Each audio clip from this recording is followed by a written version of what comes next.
नमस्ते दोस्तों।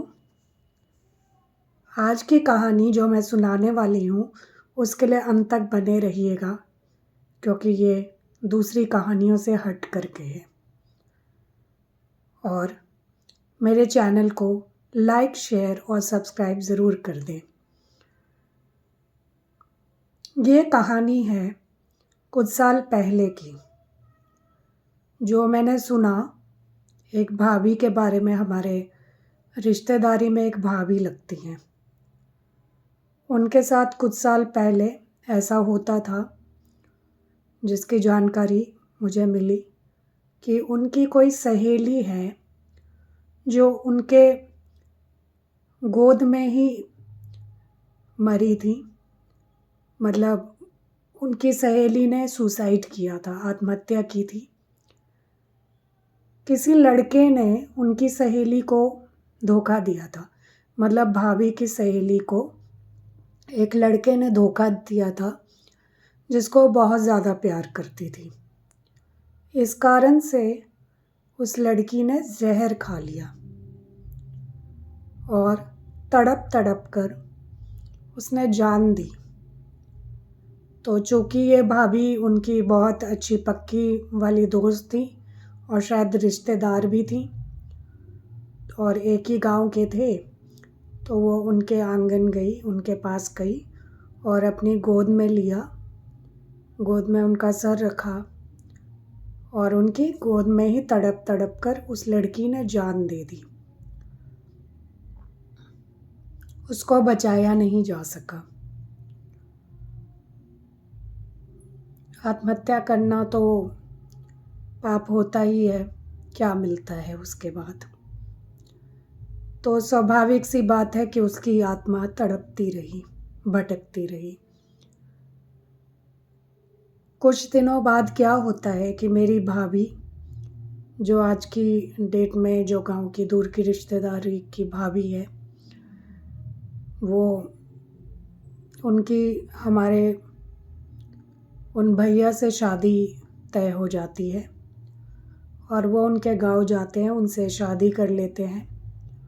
और दूसरे रिश्तेदारों ने भी, जिन्होंने वो शादी फिक्स कराई थी, वो भी उस गांव जाते हैं।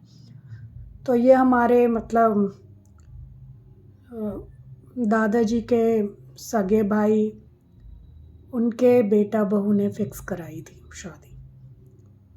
तो हमारी वो चाची का देहांत हो गया है। जो स्वर्गीय चाची है, उनकी वो भतीजी लगती है, जिनसे भैया की शादी हुई, जो हमारी भाभी बनी थी।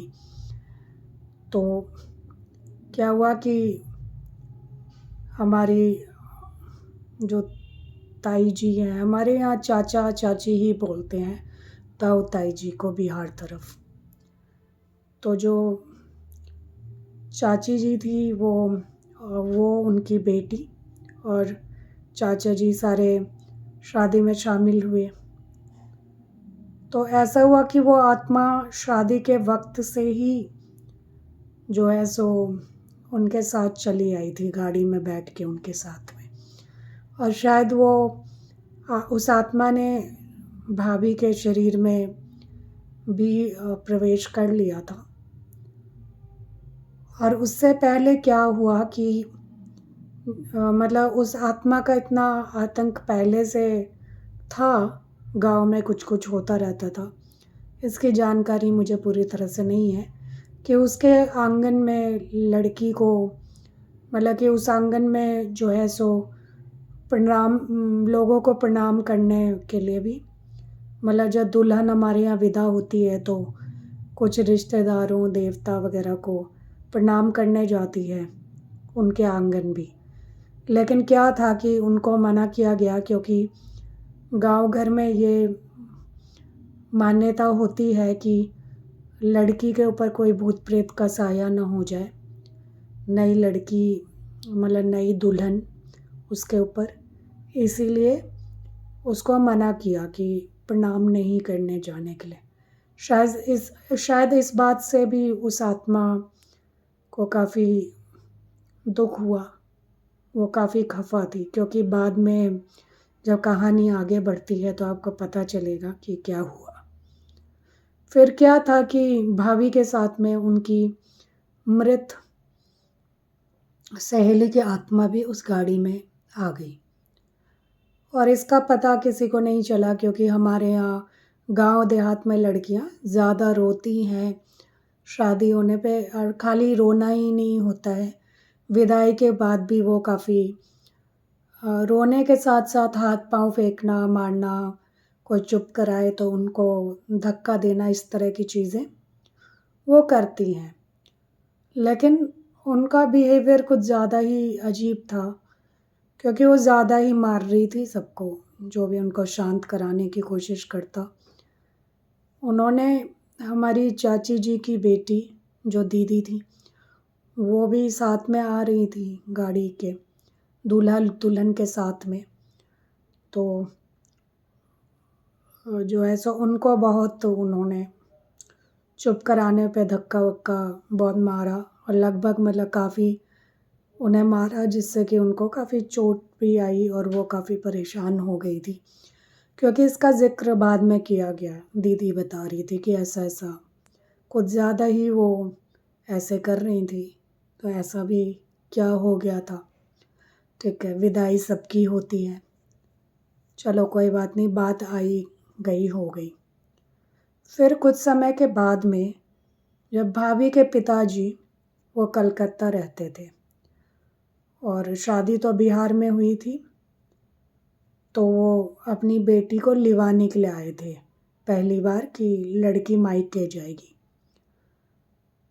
तो शायद दुर्गा पूजा का समय था, कौन सा समय था ये तो मुझे ठीक से नहीं मालूम, लेकिन वो लेने के लिए आए थे अपनी बिटिया को।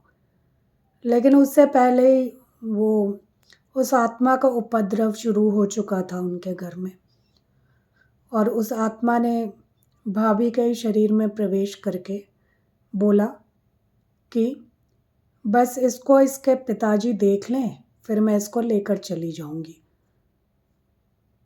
इतना सुनना था कि सब बहुत ज़्यादा डर गए, और इस डर के कारण कलकत्ता से आए हुए उनके पिताजी ने उनका चेहरा नहीं देखा भाभी का। इतनी दूर से बेटी को मिलने के लिए आए थे, उसे ले जाने के लिए आए थे, लेकिन यहाँ तो उनको बेटी का चेहरा भी देखना नसीब नहीं हुआ। और तो और जो तांत्रिक लोग आए वो दुर्गा सप्तशती का पाठ करते, पंडित लोग आए, ओझा लोग आए, वो दुर्गा सप्तशती का पाठ करते, तो जो आत्मा थी वो जब जीवित थी वो तब नौ दुर्गा का व्रत करके रोज दुर्गा सप्तशती का पाठ किया करती थी।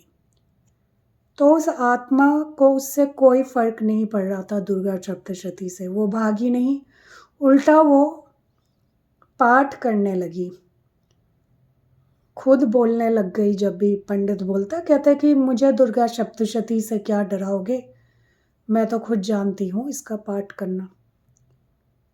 सभी थक गए, बहुत ओझा गुनियों को बुलाया गया, बहुत लोगों को बुलाया गया, और बहुत कुछ होने के बाद मतलब यहाँ तक कि जब मैं एक बार किसी शादी में गई थी अपने गांव, और वो आई, मतलब वो भी शादी में शामिल होने के लिए आई थी वो भाभी, तो उनका चेहरा इतना काला पड़ चुका था, जो कि जब मैंने देखा था शादी के बाद में तो गोरी थी, स्वस्थ थी, वो इतनी ज़्यादा काली हो चुकी थी कि उन्होंने मुझे मेरा नाम लेके पुकारा, तो मैंने उनको पहचाना नहीं।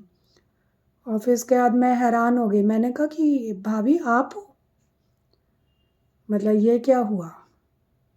तो फिर उन्होंने कहा आपको तो पता ही है कि मेरे साथ क्या चल रहा है। मैंने कहा कोई बात नहीं। उसके बाद धीरे धीरे उनके बच्चे हुए, पहले बिटिया हुई, फिर उसके बाद में उनके पतिदेव का बाहर में काम चलने लगा, काम में उन्नति होने लगी, तो उन्होंने परिवार को दिल्ली बुलवा लिया।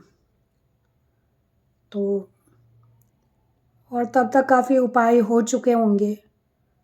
तो कभी कभी मजाक में उनके हस्बैंड उनसे मतलब ऐसे मजाक करते थे कि शायद मतलब सास की वजह से तुम वहाँ रहना नहीं चाहती थी तो भूत का ड्रामा करती थी। लेकिन ऐसा कुछ भी नहीं था, क्योंकि मैंने उनका चेहरा स्याह होते देखा है, बहुत कमज़ोरी होते देखा है और बहुत कुछ देखा है। और तो और जब वो वहाँ से आ गई तो उनकी छोटी वाली देवरानी जो आई थी तो उनके ऊपर वो आत्मा आने लगी थी। दिल्ली आके ये पूर्णतः ठीक हो गई थी। तो फिर नई बहू को क्या पता पुरानी कहानियाँ, तो ऐसा उसके साथ भी होना कोई स्वाभाविक बात नहीं है। तो ये उस भूतनी की कहानी थी जो दुर्गा सप्तशती का पाठ किया करती थी। ऐसे ही रोचक कहानियों के लिए मेरे साथ बने रहिए मधुलिका टॉक्स के साथ। मैं आपको भविष्य में भी इस तरह की कहानियाँ और दूसरे तरह के ज्ञान देने की भरपूर कोशिश करूँगी। और मेरे वीडियो को पूरा का पूरा देखें, आपको बहुत ही रोचक लगेगा। और हमारे साथ बने रहिए, हमारा सपोर्ट कीजिए। जल्दी से जल्दी 1000 सब्सक्राइबर मेरे पूरे हो जाएं, इसके लिए दे दनादन सब्सक्राइब कीजिए। वीडियो को आगे शेयर भी करें, वॉच टाइम भी बढ़ाए। ये मोनेटाइज होने में हमारे लिए सहायता करती है। धन्यवाद।